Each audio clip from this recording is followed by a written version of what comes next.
अगर मैं आपसे कहूं कि जिस जाति पर आज राजनीति होती है, जिसके नाम पर दंगे होते हैं, जिसके नाम पर रिश्ते टूटते हैं, वो शायद किसी एक इंसान ने बनाए ही नहीं, तो क्या आप यकीन करेंगे? क्या ये सब मनुस्मृति की देन है या इसकी जड़ें उससे भी गहरी हैं? आज हम किसी को दोष देने नहीं आए, हम सच खोजने आए हैं। कल्पना कीजिए, एक बच्चा स्कूल से लौटता है और पूछता है, मां, हमारी जाति क्या है? मां चुप हो जाती है। क्यों? क्योंकि ये सिर्फ एक शब्द नहीं, ये हजारों साल की परतों से ढका हुआ इतिहास है।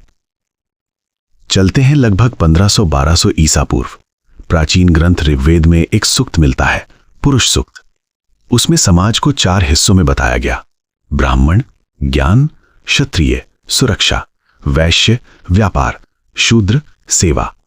लेकिन यहां एक महत्वपूर्ण बात है, यह कर्म आधारित संरचना मानी जाती थी, ना कि जन्म आधारित कठोर पहचान। इतिहासकार मानते हैं कि उस समय समाज गतिशील था, कोई स्थायी बंदिश नहीं थी जैसी बाद में दिखती है। तो फिर बदलाव कब आया? जैसे जैसे कृषि स्थिर हुई, गांव बसने लगे, व्यापार बढ़ा, लोग अपने पेशे में टिकने लगे। लोहार का बेटा लोहार, कुम्हार का बेटा कुम्हार। धीरे धीरे पेशा पहचान बन गया और पहचान वंशानुगत होने लगी। यहीं से जाति की बीज भूमि तैयार हुई।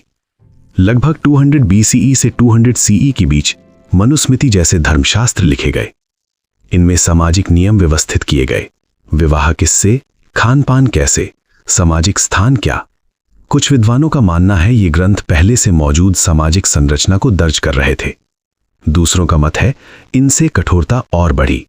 सच शायद इन दोनों के बीच है। हर सभ्यता में एक पैटर्न दिखता है, जहां शक्ति होती है वहां संरचना बनती है और संरचना खुद को सुरक्षित करती है। जाति धीरे धीरे सिर्फ सामाजिक व्यवस्था नहीं रही, ये सत्ता का तंत्र बन गई, जिसमें हर किसी की जगह तय थी और तय जगह बदलना आसान नहीं था। लोग अक्सर कहते हैं राजाओं ने जाति बनाई, लेकिन प्रमाण क्या कहते हैं? अशोक ने बौद्ध धर्म अपनाया, अहिंसा और करुणा का संदेश दिया। अगर जाति सिर्फ सत्ता की देन होती तो क्या वो इसे खत्म नहीं कर सकते थे? फिर आते हैं अकबर। उन्होंने सुलह कुल की नीति अपनाई, धार्मिक सहिष्णुता को बढ़ावा दिया, लेकिन जाति समाज में बनी रही। क्यों? क्योंकि ये सिर्फ शासक की नीति नहीं थी, ये सामाजिक संरचना बन चुकी थी। भारत में शक आए, हूण आए, तुर्क आए, हर नई जातीय समूह को समाज में जगह देनी पड़ी। कई इतिहासकार मानते हैं इसी प्रक्रिया में नई जातियां बनी। समाज ने उन्हें समाहित किया, लेकिन अपने ढांचे के भीतर। अब आता है असली झटका।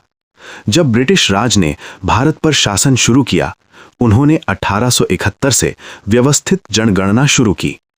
हर व्यक्ति से पूछा गया, तुम्हारी जाति क्या है? पहली बार जाति सरकारी रिकॉर्ड बन गई।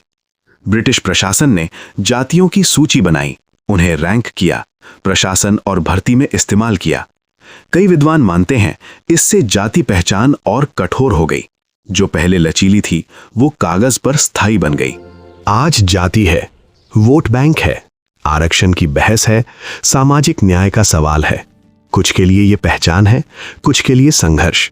लेकिन असली सवाल अब भी वही है, क्या हम इतिहास की देन को भविष्य की जंजीर बनाए रखेंगे?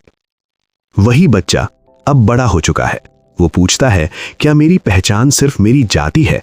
इतिहास हमें यह सिखाता है, जाति किसी एक व्यक्ति की रचना नहीं थी, ये हजारों साल की सामाजिक, आर्थिक और राजनीतिक प्रक्रिया थी। लेकिन भविष्य वो हमारे हाथ में है।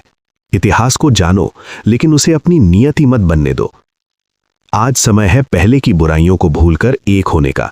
आज समय है एक होकर विकास के रास्ते पर आगे बढ़ने का। इतिहास में जो कुछ हुआ वो हमारे हाथ में नहीं था, लेकिन वर्तमान हमारा है और अब समय की मांग है कि हम एक होकर इतिहास की गलतियों को सुधारें,